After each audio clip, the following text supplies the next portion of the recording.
Sir का सपना बहुत सिंपल है। यहाँ भी वो खुद के बारे में नहीं सोच रहे हैं, यहाँ के लोगों के बारे में सोच रहे हैं। ये जिस गांव में रहते हैं रामनगर में, इसके आजू बाजू मतलब पकड़ लो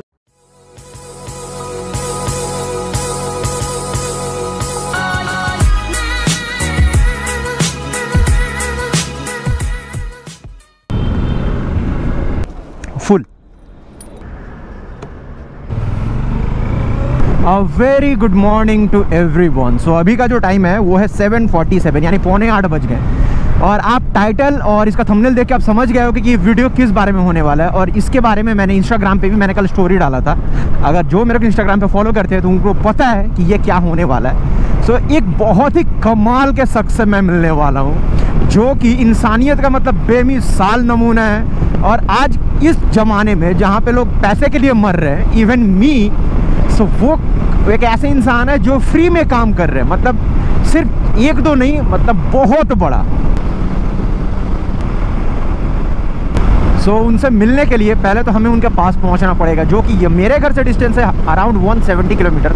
मतलब वो शांति निकेतन के आसपास में ही रहते हैं। सो पहले हमें उनके पास पहुंचना होगा, तभी जाके हम उनसे मिल पाएंगे।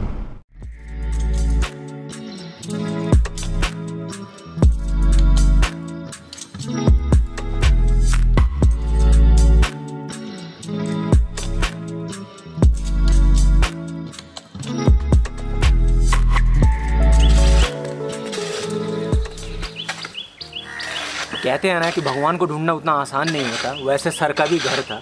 मतलब ये जो काम कर रहे हैं ये नॉर्मल इंसान तो करता नहीं है ऐसा जैसा ये कर रहे हैं। और इनको ढूंढना भी आसान नहीं था। जिस रास्ते से मैं आया हूँ, अगर मेरा एक दोस्त ना रहता जो कि यहीं शांति निकेतन में रहता है तो शायद मैं पहुँच ना पाता आज इतना जल्दी। बहुत ही ओल्ड फैशन तरीके से सर रहते हैं। जैसे कि आपने देखा कि पीछे यहाँ पे उनका खेती होता है, तो जिस चीज़ का ये धान का ये खर है वो है। और पुराने तरीके से आपको कुआं देखने को मिल जाएगा। सो इस चीज़ का भी इस्तेमाल करते हैं सर यहाँ पे। और सर के बारे में एक सबसे अनोखा बात ये बता रहा हूँ मैं, इनको पद्मश्री मिल चुका, मतलब इसी साल इनको मिलने वाला है। बट ड्यू टू कोरोना अभी तक इनको मिला नहीं है। तो चांसेस जितना है कि मिड ईयर तक यानी मई जून जुलाई तक हो सकता है आफ्टर इलेक्शन, तो सर पद्मश्री उनको मिल चुका है। तो ये बहुत बड़ा मतलब सम्मान का बात है कि आज उनसे मैं मिल रहा हूँ। बात बहुत हुआ, अब चलते हैं सर से बात करते हैं। तो जिनकी मैं बात कर रहा था वो यही सर है, सुजीत चटर्जी सर। तो आज हम इनसे जानेंगे। सर तो बंगाली में इंटरव्यू देंगे, बट उसको मैं हिंदी में आपको ट्रांसलेट करके बता दूंगा कि सर ने ये चीज़ कब शुरू किया, कब इनके दिमाग में आया और सर का आगे का प्लान क्या है। আমি যে প্রায় 300 ছেলে মেয়েকে আমার এই পাঠশালায় পড়াই তারা সবাই হায়ার ক্লাসের, class 10, 11, 12 and part 1, part 2, part 3 of degree course. So जैसा कि आपने सुना कि सर ने कहा कि उनके पास 300 से ज़्यादा विद्यार्थी हैं, जिसमें से छोटे वाले क्लास से शुरू करके इवन कॉलेज स्टूडेंट भी है। और उनसे सर लेते हैं साल का सिर्फ 2 रुपए। और अगर आज के ज़माने के हिसाब से देखा जाए तो ये हो रहा है आपका साल का 600 रुपये। आजकल मतलब मोबाइल के रिचार्ज में चला जाता है उससे ज़्यादा पैसा। इस ज़माने में कोई इंसान है जो पढ़ाना रहे बहुत सारे विद्यार्थियों को, जो 300 से ज़्यादा है, सिर्फ 2 रुपये सालाना। और ये इस दुनिया की बात कर रहे हैं जहाँ पे आज स्कूल या ट्यूशन हो गया एक पैसा कमाने का जरिया हो गया, जहाँ पे हज़ारों लाखों फीस भरा जाता है स्टूडेंट से ताकि वो ज़्यादा पैसा दे सके। और उन्हें क्या मिलता है, बस नॉर्मल एक शिक्षा मिलता है। वहाँ पे एक इंसान ऐसे हैं जो उस पैसे की परवाह ना करते हुए सिर्फ लोगों को देखना चाहते हैं, पढ़ते हुए, उन्हें ज्ञान पाते हुए। जो हमारा जो हिंदी में एक कहावत नहीं है जो अभी चलता है, पढ़ेगा इंडिया तभी तो बढ़ेगा इंडिया, उसकी एक बहुत बड़े मिसाल है हमारे सुजीत चटर्जी से। और जो सबसे इंटरेस्टिंग चीज़ है जिसके बारे में मैंने आपसे शुरू में कहा था कि सर को पद्मश्री से नवाजा जाएगा अभी कुछ टाइम बाद, क्योंकि ये मार्च में होने वाला था। बट ड्यू टू कोरोना और हमारे राष्ट्रपति जी का भी तबीयत खराब हो गया, जिसके कारण उन्हें अभी वो नहीं मिल रहा है। अगले महीने मिलेगा, जितना चांसेस है मई नहीं तो जून तक मिलने वाला है। तो वो लेटर मैं आपको दिखा रहा हूँ जो सर को मिला है सीधे प्रधान मंत्रालय से, जहाँ से आया है।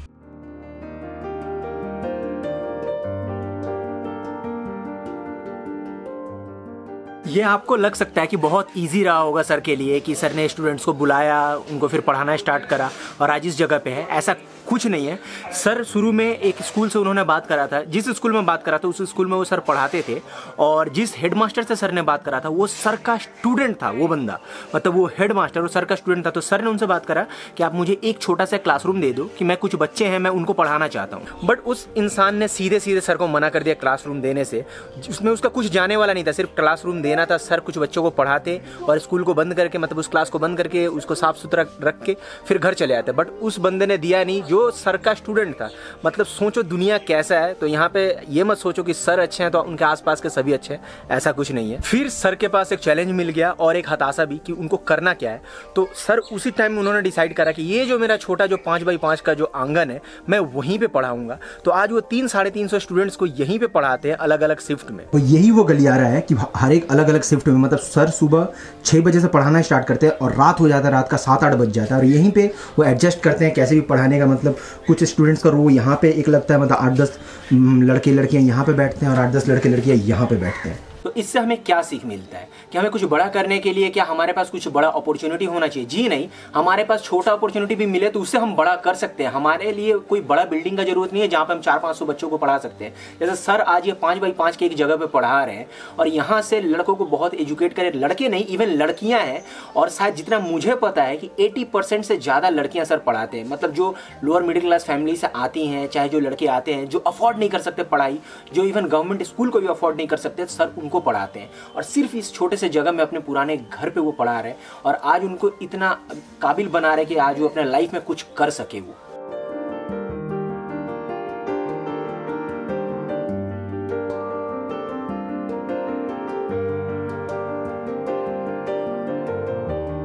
और सिर्फ यहीं पे पूरा बात खत्म नहीं हो जाता है। जैसे हर इंसान का एक सपना होता है कि उसे फ्यूचर में कुछ करना है, सर का भी एक सपना है। सर का सपना बहुत सिंपल है। यहाँ भी वो खुद के बारे में नहीं सोच रहे हैं, यहाँ के लोगों के बारे में सोच रहे हैं। ये जिस गांव में रहते हैं रामनगर में, इसके आजू बाजू मतलब पकड़ लो 22 किलोमीटर के रेडियस में, 20 से 22 किलोमीटर के रेडियस में ना ही एक कॉलेज है, ना ही एक बैंक है, इवन स्टेट बैंक का छोटा वाला ब्रांच भी नहीं है, इवन एक कोई हॉस्पिटल भी नहीं है, जो प्राथमिक जो चिकित्सालय जिसको कहते हैं वो भी यहाँ पे नहीं है। तो सर का सपना बस यही है कि वो तीनों चीज यहाँ पे हो पाए, जिसका कारण होता ये है कि यहाँ के बच्चे लगभग 22 किलोमीटर दूर उन्हें कॉलेज जाना पड़ता है। तो बहुत लोगों के लिए पॉसिबल नहीं होता है, क्योंकि कितने लोग होंगे जो साइकिल चला कर 22 किलोमीटर जाएंगे रोज और आएंगे। और बहुत लोग इतने गरीब हैं कि इवन वो बस का भाड़ा भी अफोर्ड नहीं कर सकते, जिसके कारण बहुत लोग है कि अपना पढ़ाई और ज़्यादा दूर तक कंटिन्यू नहीं कर पा रहे। तो सर अभी बता रहे थे कि इसके बारे में यहाँ के बहुत सारे पॉलिटिशियंस से भी सर ने कहा है, बट पॉलिटिशियंस का हमेशा की तरह रहता है कि जी हाँ हो जाएगा हो जाएगा, आज तक नहीं हुआ। इवन सर ने एक टीवी चैनल को इंटरव्यू भी दिया था, लोकल टीवी चैनल को, शांति निकेतन के। तो वहाँ भी इन्होंने कहा था कई हजार लोगों के सामने, बट आज भी इनका ये सपना पूरा नहीं हुआ है। तो मैं आपको बस इतना ही कहूँगा, अगर आपके आसपास में अगर सर जैसे और भी सारे लोग हैं, क्योंकि आप तो सर के पास पहुँच नहीं सकते हो, तो पूरा कोशिश करना मदद करने का। मेरे हाथ में तो कुछ है नहीं, बस मेरे हाथ में बस इतना ही है कि मैं इनकी बात को और लोगों के सामने मैं पहुँचा सकता हूँ। सो कोशिश करो, अगर आपके पास कुछ ऐसा हो, ऐसे अगर कोई इंसान है जो कि बिना स्वार्थ के लोगों का मदद कर रहा है, आप जैसे लोगों का, मेरे जैसे लोगों का, सो प्लीज उनका साथ दे, प्लीज उनको सपोर्ट करें।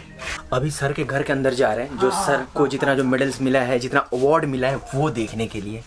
सो ये सर का बेड है और ये सर का एक छोटा सा लाइब्रेरी जहाँ पे आप देख सकते हो सिर्फ और सिर्फ किताबें। इतना किताब मैंने अपने लाइफ में टच भी नहीं करा अपने पढ़ाई वाले टाइम में, उतना सर के पास अभी भी सर पढ़ते हैं, जो कि बहुत अच्छा चीज है। यहाँ पे ये जो पूरा जो शोकेस देख रहे हो ना, यहाँ पे मतलब अवार्ड ही अवार्ड है, मतलब इतने सारे मोमेंटोज है कि इवन इसके पीछे 3-4 ऐसे लाइन से लगाए हुए हैं, बट ये कुछ नहीं है जो कि सर ने एक बहुत ही कमाल का अवार्ड जीता है। वो बंगाल वालों को पता होगा अच्छे से। ये पीछे में ये जो देख पा रहे हो, ये है सर ने दादागिरी जीता है। मतलब एक सौरभ गांगुली का शो आता है जी के एक चैनल पे आता है, वहां पे एक क्विज शो होता है, मतलब कौन बनेगा करोड़पति जैसा ये शो है, बट इसमें बहुत सारे कमाल के क्वेश्चंस पूछे जाते हैं और ये बंगाल के उन विशिष्ट लोगों को बुलाया जाता है जिन्होंने समाज में चाहे अपने लिए चाहे कुछ देश के लिए करा है, तो उनको वहां पे बुलाया जाता है।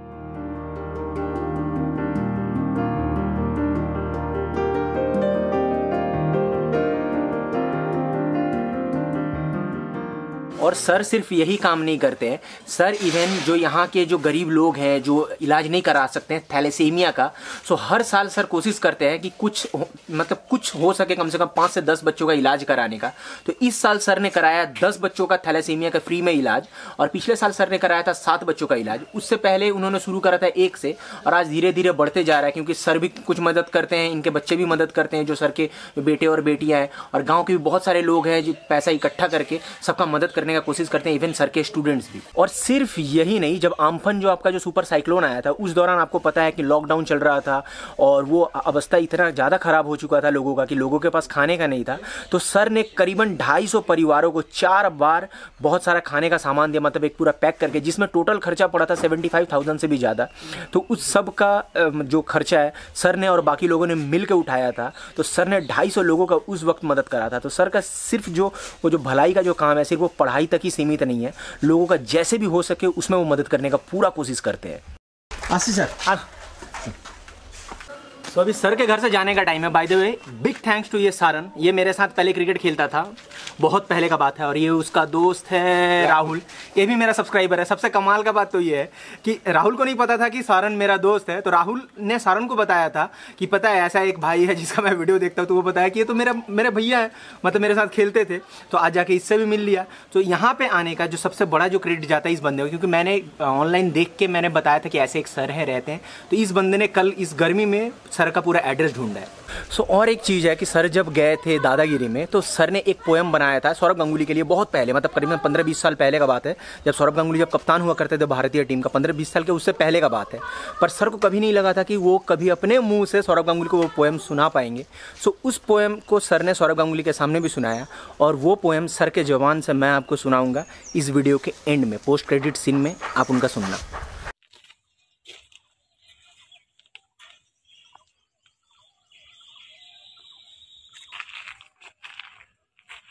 ये बहुत सही जगह, अगर आपको फैमिली के साथ आना है ना तो ये बहुत सही जगह है। और मुझे लगा इससे अच्छा जगह नहीं हो सकता था इस वीडियो को एंड करने का, क्योंकि जो आज मैंने आपको दिखाया आई होप आपको अच्छा लगा हो। क्योंकि ये चीज़ है कि लोग नहीं दिखाते हैं, मतलब बहुत सारे जो मीडिया हाउसेज है उनको ऐसा स्टोरी नहीं चाहिए। अगर ये स्टोरी आपको न्यूज़पेपर में अगर दिखता भी है ना, इतना छोटा सा आपको आर्टिकल दिखेगा, या फिर अगर न्यूज़ में आता है तो हार्डली आपको अच्छे से पता होगा कि 10 से 15 सेकंड का एक आर्टिकल कि एक इंसान ने ऐसा किया, ऐसा उसके साथ हुआ, बात खत्म। उस इंसान को एक्सपोजर नहीं मिल पाता जो उसके लायक है, जो एक्चुअली समाज के लिए बहुत कुछ कर रहा है। मैंने कोशिश करा कि उनका जो कहानी है दुनिया को मैं दिखा पाऊँ, चाहे जितने आदमी देख रहे हैं। अगर आपके पास वैसे कोई हो, अगर आपके आसपास में आपको लगता है कि वो डिजर्व करते हैं कि उनके बारे में दुनिया जाने और समाज के बारे में कुछ कर रहे हैं, तो प्लीज़ मुझे कमेंट करके उनके बारे में बताओ। आज नहीं तो कल, नहीं तो साल भर के बाद मैं कोशिश करूंगा उनके पास जाने का, उनका स्टोरी कवर करने का। तो अभी तो 3 बज गया है और यहाँ से मेरे को एक्चुअली मैं शांति निकेतन में हूँ। ये शांति निकेतन का डियर पार्क है।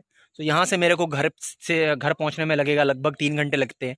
गूगल मैप शो करता है 3.5 घंटे, तो लगभग 3 घंटे लगेंगे, 3 घंटे में पहुँच जाऊँगा। क्योंकि इन लोगों के साथ मैंने अभी लोकल बहुत सारे एरियाज घूमा। यहाँ का मैंने कोई व्लॉग नहीं करा, सिर्फ मैं घूमना चाह रहा था, मैं ब्लॉग नहीं करना चाह रहा था।